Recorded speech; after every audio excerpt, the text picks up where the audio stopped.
make things.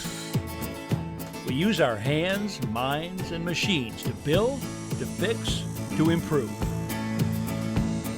We're known as do-it-yourselfers, home improvement fans, fix-it fanatics, inventors. At our core, though, we're all makers. So let's jump in and make something. Hi, I'm Ron Hazelton. Welcome to the show. Chances are most of us who don't live there are really hard-pressed to fully appreciate the devastation a severe hurricane can wreak and the terrible impact it can have on one's life. A while ago, I visited a couple in Bay St. Louis, Mississippi, where I spent a day building a gazebo on their dock and an evening shrimping with them on their boat in the Gulf of Mexico. I'm about to share that project with you. Then we'll see how Mother Nature obliterated all that we had built and much more. Most importantly, the couple survived, and this is a tribute to them and the many others who endured that horrific storm and their determination to rebuild. So sit back and relax. Let me do the driving as we make another house call.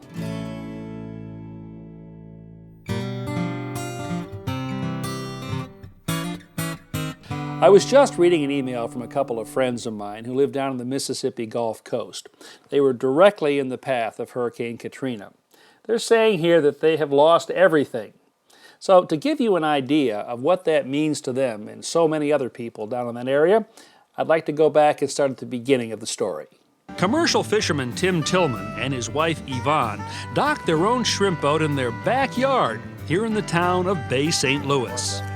Now, during the shrimping season, the Tillmans sell a good part of their catch right here on this very pier. So they've asked me to help them build a gazebo where they can market their shrimp in style. When we have customers a special order, some of them want them deheaded. Well, they have a place they can sit down too, you know, and get out of the nets while we dehead their shrimp and prepare them the way they like them, you see. Okay. I have to admit, building a gazebo as a shrimp buyer's waiting room and a shelter from gnats is a new one for me. But before I had the chance to mull that over, the Tillmans' gazebo was being delivered from their local home improvement center. The gazebo arrives in 3 large crates. It's a kit from a company called Handy Home Products. Now, this may look intimidating, but it's relatively easy to assemble. Each piece is pre-cut to size, and pilot holes are all pre-drilled.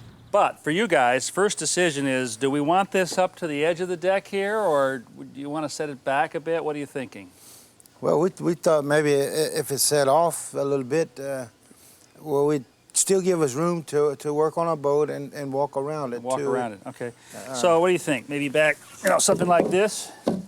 Couple of feet, that going to give you enough? Yeah, so that'd be fine. Okay. That's going to push us off even more to the other side, but we can deal with that. That's no problem. All right, guys. These 10 rim sections form the perimeter of the gazebo's deck. We attach them together with 3-inch rust-resistant screws. Our 12-foot wide gazebo is going to overhang the dock by a few feet.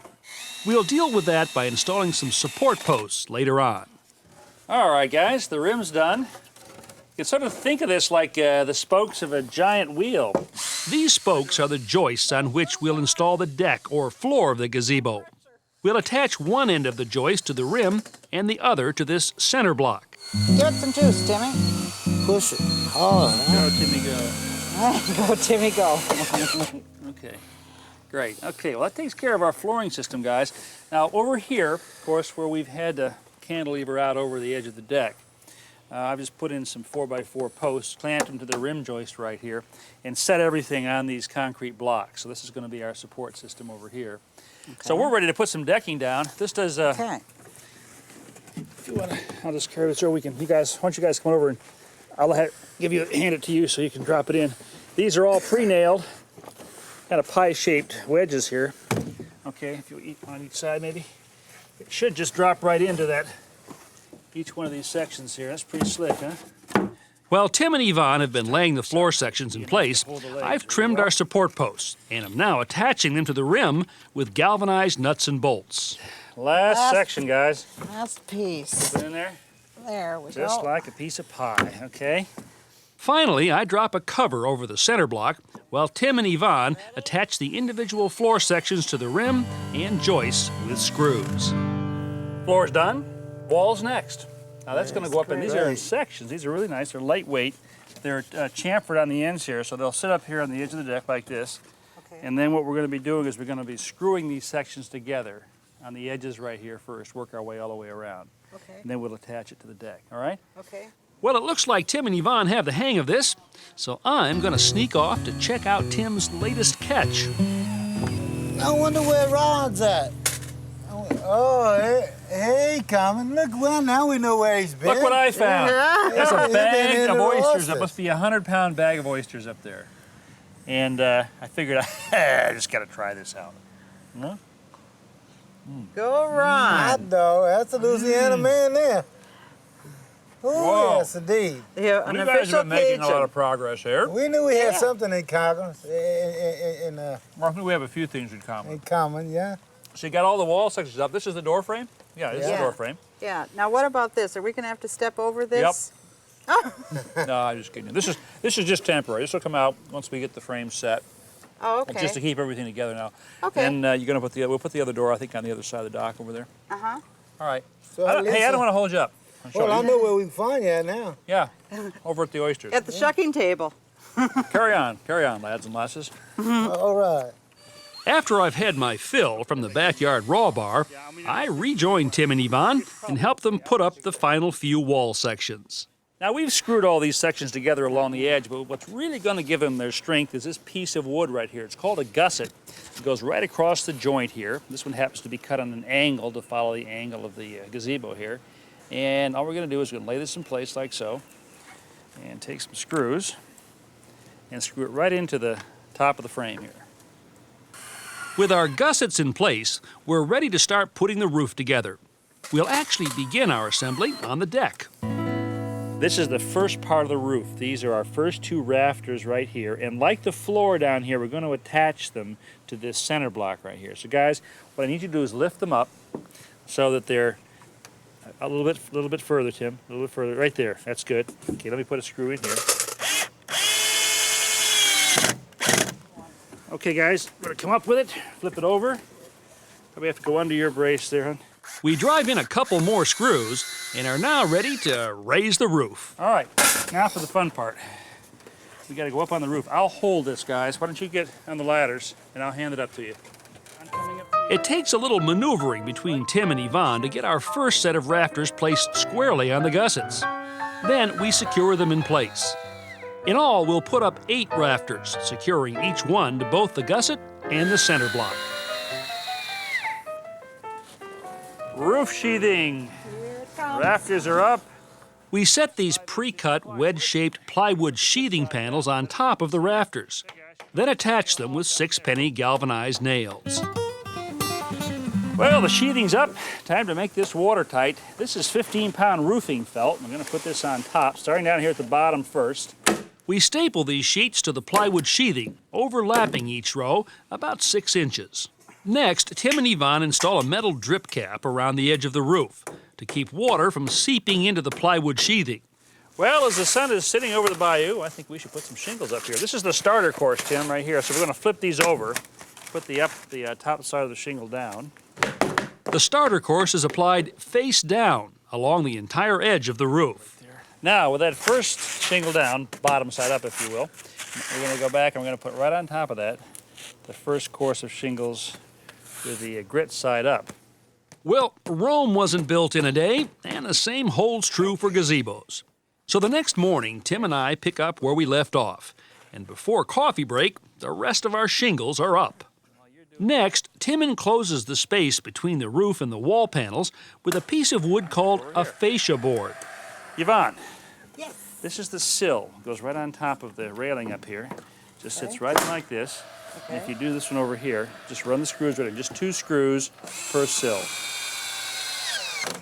Okay. I'm going to go ahead and put these screens up. Now, there's a screen panel already made up for each section of the gazebo. It just sits in place like this, and it's held in place with about 6 screws. Finally, it's time to sit down, relax, and enjoy this waterfront gazebo. What do you think? Great. I'm just absolutely thrilled with it. I thought maybe coming out of a kit that it wouldn't turn out like this, but it is. It's very durable. Nicely made, went together fast. I'm a little on the hungry side. You hungry for shrimp? Fresh shrimp? You know a good place? Well, I know a place where you can catch them, and they're very fresh. And we also have a #1 cook to cook them. And that's only but one place, and that's on our boat. Come on. Come on. Can I steer? The promise of fresh shrimp is all that's needed to get me on board. Wow, look at this. Look at this. As we pull away from the dock, I catch yet another view of a fine-looking addition to this Mississippi inlet. I really enjoyed the time that I spent with Tim and Yvonne. They had a wonderful life down there on the Gulf Coast until Katrina hit. Fortunately, they survived, but that gazebo that we built together, well, it and many other things did not. By the time Hurricane Katrina slammed into the Mississippi Gulf Coast, Tim and Yvonne had taken their shrimp boat 15 miles up the Pearl River and were riding out the 150-mile-per-hour winds. Rising waters began to cover mooring lines, threatening to pull the boat underwater. The winds on the backside of the eye wall were even more furious, seeming to lift the water off the surface and hurl it sideways. When the storm finally passed, Tim and Yvonne made their way downriver and were stunned by what they saw. Finally, they reached home. This is our neighbor's house. What's left of it? This was our yard. This is what's left of our house. At least we're alive. While the dock where we built the gazebo is now barren, I have no doubt that one day visitors will once again sit comfortably inside another such spot while they wait for their shrimp. Every year, there are 400,000 home fires in this country. 3,000 people die and 14,000 others are injured. Now, smoke alarms have saved countless lives because they give us additional time to get out in the event there is a fire. But as good as they are, they've gotten even better. To show you what I mean, I've simulated a fire starting in my basement. Within a short time, the smoke sets off the basement alarm. It's the middle of the night, however, and the family is sleeping. None of us hear the alarm 2 floors below. The smoke rolls out of the basement and up the stairwell, finally setting off the alarm on the 2nd floor landing. Now it wakes us. Precious minutes have been lost between the time the fire started in the basement and the smoke finally reached the alarm on the 2nd floor. Now that's critical time our family could have used to begin its escape. But that problem has been solved by a new generation of smoke alarms like these from First Alert that are interconnected using wireless technology. When one alarm goes off, usually the one closest to the fire, all the alarms sound. Warning! Evacuate! Smoke in basement! Evacuate! A voice announces the location of the first alarm and whether there is a smoke or carbon monoxide emergency. Now, I'm going to be installing 6 smoke alarms in our house, 1 in the basement, 2 on the 1st floor, and 3 on the 2nd floor where the bedrooms are. But before I actually install these, I have to enable each one to talk to the others and program a location into each smoke alarm. First, I insert batteries. Then set the location by releasing the test button when I hear the room where I'll be installing the alarm. Welcome. Press and hold test button after location is heard. Family room. Family room. Location saved. To avoid any confusion, I label each unit with a piece of tape. Kitchen location saved. These smoke alarms attach like any other battery-operated type. I place the mounting ring on the ceiling, mark the hole locations, drill, insert plastic anchors, install the screws, slip on the mounting ring, tighten the screws, Then connect the alarm to the ring with a slight twist. I do the same thing in the family room, the master bedroom, our son's room, our daughter's bedroom,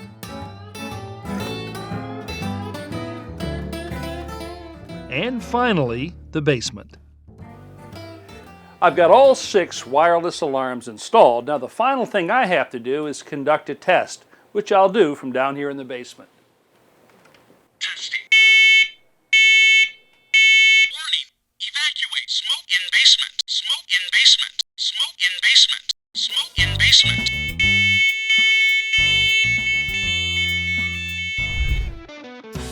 To view today's projects again, visit ronhazelton.com. Step-by-step home improvement tips when you need them.